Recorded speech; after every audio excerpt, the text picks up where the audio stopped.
అందరు ప్రాబ్లమ్స్ అయ్యానండి. ఈ ఫ్రీ బస్ వల్ల అందరికీ ఇబ్బంది ఆటో డ్రైవర్లు. వ్యాపారాలు లేవండి ఎవరికైనా. సర్వీస్ ఉండలేదు. రోడ్డు మీద తిరుగుతుంటే ఇద్దరినో ముగ్గురునో వేసుకుని తిరుగుతున్నారు అంతే. రోజుకు 100, 200 సంపాదిస్తున్నారు. ఇల్లు ఎలా గడుతుంది? పిల్లల్ని ఎలా పోషించుకుంటారండి? లేడీస్ బస్సు ఎక్కితే ఎక్కువ వెళ్తున్నారా?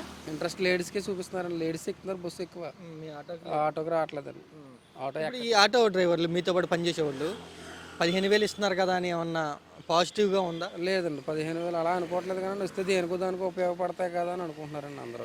కొంతమంది అయితే ఎందుకు 15,000 ఇస్తే సుఖమేముంది, సంవత్సరం అంతా తినేస్తామేంటి వీటికి, 15,000 పెట్టుకుని ఇంట్లో గడుపుకోద్దా అనేసి కొంతమంది అభిప్రాయం. ఇప్పుడు అద్దె ఆటోలు నడుపుకుంటారు కదా, వాళ్ళు ఏమంటున్నారు? అనుకునే వాళ్ళకి భారమేనండి. రోజుకి 300 రెంట్ కట్టాలి వాళ్ళు. మీరు అడిగిన క్వశ్చన్ బాగానే ఉంది. 300 రెంట్ కట్టుకోవాలి. 300 రెంటే కట్టుకుంటాడా రోజు చేసేదానికి? లేకపోతే ఆ ఓనర్కే ఇస్తాడా? ఇంట్లో గడుపుకుంటాడా? చేసుకోలేడు కదండి. 300కే 3 ఆటో అద్దె ఆటో తోలుకునే వాళ్ళు 300 ఇవ్వాలి రెంట్ ఓనర్కే. ఇప్పుడు ఇటు పడ్డ డబ్బులు కూడా ఓనర్కే పడతాయి కానీ అద్దె ఆటో తోలుకుని డ్రైవర్కి పడవండి డబ్బులు అవి. సొంత బండి ఉన్నవాడికి రిజిస్ట్రేషన్ అయినోడికి వాళ్ళకే పడతాయి కానీ అద్దె ఆటో తోలుకునేవాడికి పడతాయండి? పడవండి. అలా ఉంటుందండి ఆటో ఫీల్డ్.